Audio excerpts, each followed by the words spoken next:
अंधविश्वास की बेड़ियां, क्या सास को बहू के दर्द का एहसास।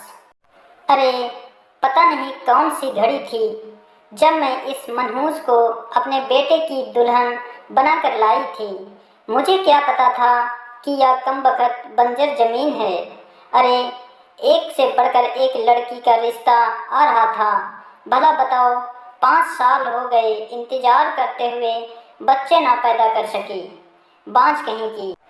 मेरी सांस लगातार बड़बड़ाए जा रही थी।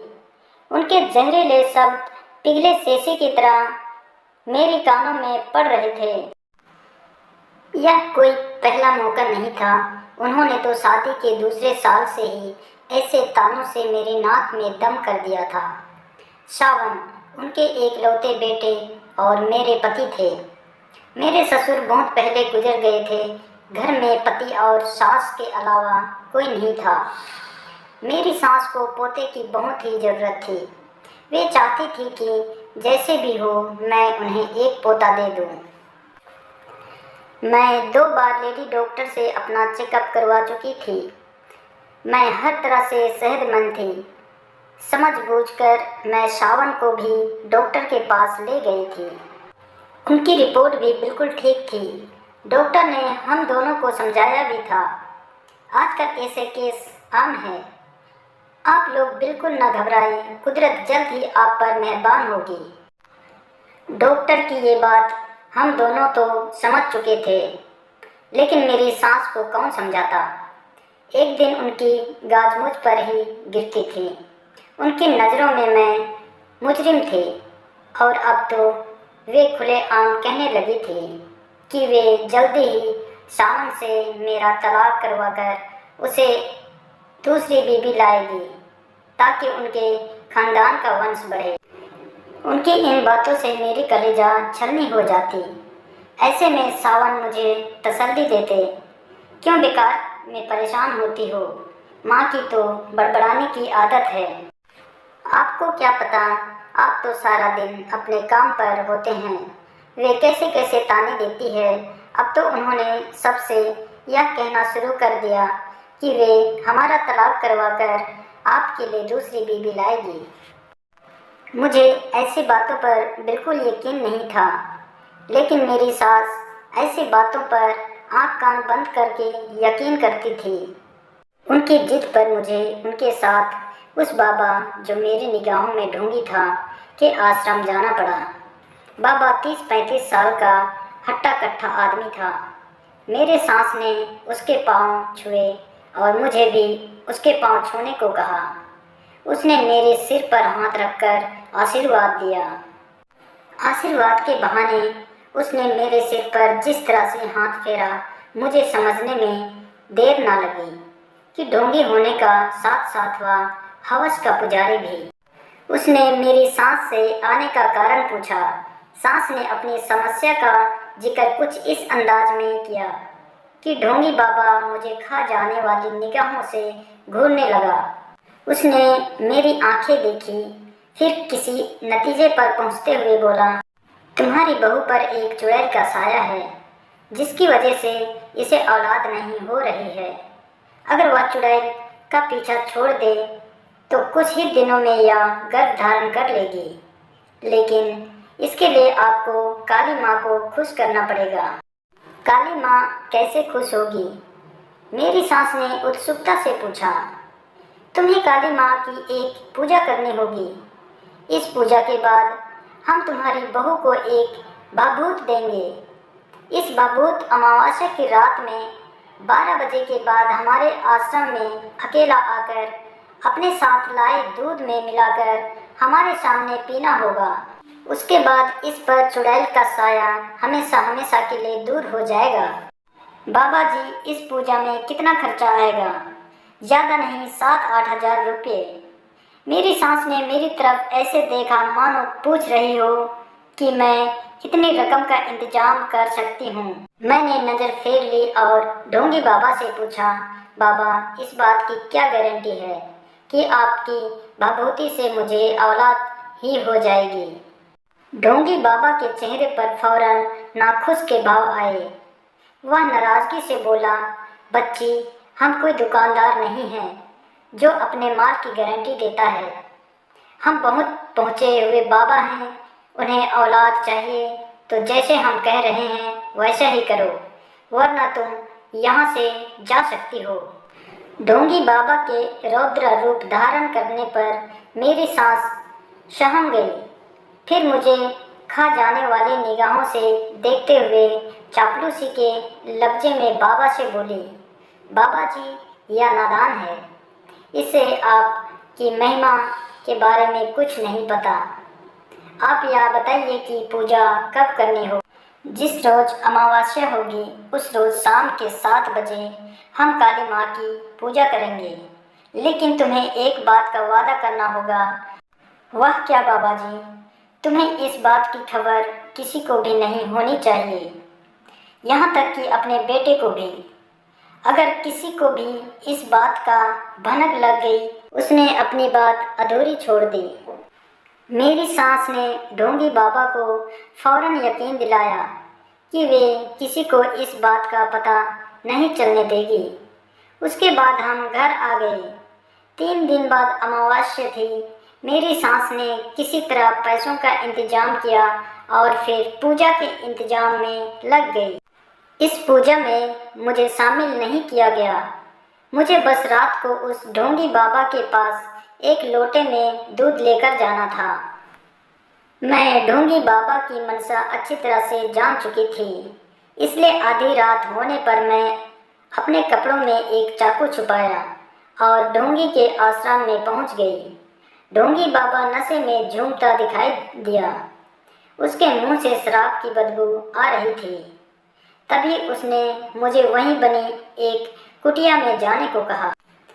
मैंने कुटिया में जाने से फौरन मना कर दिया। इस पर उसकी भावें तन गई। वह धमकी देने वाले अंदाज में बोला, तुझे औलाद चाहिए या नहीं? अपनी इज्जत का सौदा करके मिलने वाली औलाद में से बे औलाद रहना ज़्यादा पसंद करोगी। मैं दृढ़ स्वर में बोली, तू तो बहुत पहुंची हुई हो, लेकिन मैं भी किसी से कम नहीं। जब घी सीधी उंगली से नहीं निकलता तब मैं उंगली टेढ़ी करना भी जानता हूँ। कहते ही वह मुझ पर झपटा। मैं जानती थी कि वह ऐसा नीच हरकत करेगा, अतः तुरंत चाकू निकाला और उसकी गर्दन पर लगा दी। मैंने जैसे ढोंगी बाबा की सच्चाई अच्छी तरह जानती हूँ। तुम भोले भाली जनता को अपनी चिकनी चुपड़ी बातों से न केवल लूटते हो बल्कि औरत की इज्जत से भी खेलते हो। मैं यहाँ अपनी सास के कहने पर आई थी। मुझे कोई बहूत नहीं चाहिए। मुझ पर किसी चुड़ैल का साया नहीं है। मैंने तेरी बहूत दूध में मिलाकर पी ली थी। तुझे यही बात मेरे सास से कहनी है। बस अगर तू ऐसा नहीं किया तो मैं तेरी जान ले लूँगी। उसने घबरा कर हाँ में सिर हिला दिया। तब मैं लोटे का दूध वहीं फेंक कर घर आ गई। कुछ महीने बाद जब मुझे उल्टियाँ होना शुरू हुई तो मेरी सांस की खुशी का ठिकाना ना रहा, क्योंकि वे उल्टियाँ आने का कारण जानती थी। यह खबर जब मैं सावन को सुनाई तो वह भी बहुत खुश हुए। उस रात सावन को खुश देखकर मुझे अनोखी संतुष्टि हुई। मगर सांस की अकल पर तरस आया, जो यह मान बैठी थी कि मैं गर्भवती ढोंगी बाबा की भभूति की वजह से हुई हूँ। अब मेरी सास मुझे अपने साथ सुलाने लगी। रात को जब भी मेरा पाँव टेढ़ा हो जाता तो वे उसे फौरन सीधा करते हुए कहती कि मेरे पाँव टेढ़ा करने पर जो औलाद होगी उसके अंग विकृत होंगे। मुझे अपनी सास की अकल पर तरस आता, लेकिन मैं यह सोचकर चुप रहती कि उन्हें अंधविश्वास की बेड़ियां ने जकड़ा हुआ है। एक दिन उन्होंने मुझे एक नारियल लाकर दिया और कहा कि अगर मैं इसे भगवान गणेश के सामने एक झटके से तोड़ दूंगी तो मेरे होने वाले बच्चे के गालों में गड्ढे पड़ेंगे, जिससे वह सुंदर दिखा करेगा। मैं जानती थी कि ये सब बेकार की बातें हैं, फिर भी मैंने उसकी बात मानी और नारियल एक झटके में तोड़ दिया। लेकिन इसी के साथ मेरा हाथ भी जख्मी हो गई और खून बहने लगा। लेकिन मेरी सास ने इसकी जरा भी परवाह नहीं की और गणेश की पूजा में लीन हो गई। शाम को काम से लौटने के बाद जब सावन ने मेरे हाथ पर बंधी पट्टी देखी तो इसका कारण पूछा। मैंने ये सारी बातें बता दी। तब वे बोले, राधिका, तुम तो मेरी माँ को अच्छी तरह से जानती हो। वे तो ठान लेती है, उसे पूरा करके ही दम लेती है। मैं जानता हूँ कि आजकल उनकी आंखों में अंधविश्वास की पट्टी बंधी हुई है, जिसकी वजह से वे ऐसे काम कर रही है जो उन्हें नहीं करनी चाहिए। तुम मन मार कर उनकी सारी बात मानती रहो, वरना कल को कुछ ऊंच नीच हो गई तो वे तुम्हारी जान हराम कर देगी। सावन अपनी जगह सही थे। जैसे जैसे मेरा पेट बढ़ता गया वैसा वैसा मेरी सास के अंधविश्वास में भी इफाजा होता गया। वे कभी कहती कि चौराहे पर मुझे पाँव नहीं रखना है, इसलिए किसी चौराहे पर मेरा पाँव ना पड़े। इसके लिए मुझे लंबा रास्ता तय करना पड़ता था। इससे मैं काफ़ी थकावट महसूस करती थी। लेकिन अंधविश्वास की बेड़ियों से जकड़ी मेरी सांस को मेरी थकावट से कोई लेना देना नहीं था। 8वां महीना लगने पर तो मेरी सांस ने मेरा घर से निकलना ही बंद कर दिया और सख्त हिदायत की मुझे ना तो अपनी मायके जाना है और ना ही जलती होली देखनी है। उन्हीं दिनों मेरे पिताजी की तबीयत अचानक खराब हो गई। वे बेहोशी की हालात में मुझसे मिलने की गुहार लगाई जा रहे थे। लेकिन अंधविश्वास में जकड़ी मेरी सांस ने मुझे मायके नहीं जाने दिया। इससे पिता के मन में हमेशा के लिए यह बात बैठ गई कि उनकी बेटी उनके बीमार होने पर देखने नहीं आई। उन्हीं दिनों होली का त्यौहार था। हर साल मैं होलिका दहन करती थी, लेकिन मेरी सास ने मुझे होलिका जलाना तो दूर उसे देखने के लिए भी मना कर दिया। मेरा बच्चा पैदा होने के कुछ दिन पहले मेरी सास ने मेरे लिए उसी ढोंगी बाबा की भाभूति लेकर आई। मैं उसे मुझे दूध में मिलाकर पीने को कहा। मैंने कारण पूछा तो उन्होंने कहा, मैं ऐसा करूँगी तो मुझे बेटा पैदा होगा। अपनी सास की अकल पर मुझे एक बार फिर से तरस आया। मैंने उनका विरोध करते हुए कहा, माँ जी, मैंने आपकी सारी बात मानी है, लेकिन आप यह बात नहीं मानोगी। क्यों? सास की भाव तन गई। क्योंकि अगर भाभूति किसी ऐसे वैसे चीज़ की बनी हुई होगी तो उसका मेरे होने वाले बच्चों की सेहत पर बुरा असर पड़ सकता है। अरे, भूल गई तू कि इसी भाभूति की वजह से तू गर्भवती हुई थी। उनके लाखों कहने पर भी मैंने जब भाभूति का सेवन करने से मना कर दिया तो न जाने क्या सोचकर वे चुप हो गए। कुछ दिनों बाद जब मेरी डिलीवरी होने वाली थी तब मेरी सास मेरे साथ आई और बड़े प्यार से बोली, बहू, देखना तुम लड़के को ही जन्म दोगी।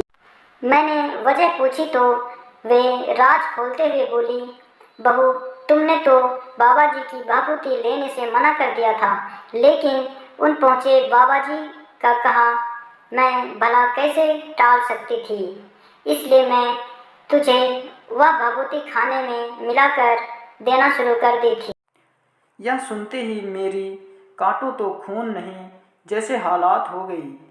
मैंने कुछ कह पाती उससे पहले ही मुझे अपने आँखों के सामने अंधेरा छाता दिखाई देने लगा। फिर मुझे किसी चीज़ की सुध नहीं रही और मैं बेहोश हो गई।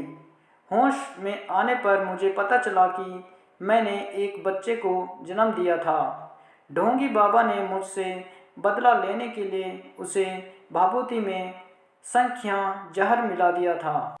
संख्या जहर के बारे में मैंने सुना था कि यह जहर धीरे धीरे असर करता है। 1-2 बार बड़ों को देने से कोई नुकसान नहीं पहुंचाता, लेकिन छोटे बच्चों पर यह तुरंत अपना असर दिखाता है। इसी वजह से मैंने मरा हुआ बच्चा पैदा किया। तभी ढोंगी बाबा के बारे में मुझे पता चला कि वह अपना डेरा उठाकर कहीं भाग गया है। मैंने श्रावण को हकीकत से वाकिफ कराया तो उसने अपनी माँ को आड़े हाथों लिया। तब मेरी सास पश्चाताप में भरकर हमें दोनों से बोली, बेटी मैं तुम्हारा गुनहगार हूँ। पोते की चाह में मैंने खुद को अंधविश्वासियों की बेड़ियों के हवाले कर दिया था। इन बेड़ियों की वजह से मैंने जाने अनजाने में जो गुनाह किया है उसकी सज़ा तुम मुझे दे सकती हो। मैं उफ तक नहीं करूँगी। मैं अपनी सास को क्या सज़ा देती। मैंने उन्हें अंधविश्वासियों को तिलांजलि देने को कहा तो वे फौरन मान गई। इसके बाद उन्होंने अपने मन से अंधविश्वासियों की जहरीली बेल को कभी फूलने फलने नहीं दिया। 1 साल बाद मैं फिर गर्भ धारण किया और 2 स्वस्थ जुड़े बच्चे को जन्म दिया। मेरी सास मारे खुशी के पागल हो गई। उन्होंने सारे गांव में सबसे कहा कि वे अंधविश्वास के चक्कर में ना पड़े, क्योंकि अंधविश्वास बिना मुठ की तलवार है जो चलने वाले को ही घायल करती है।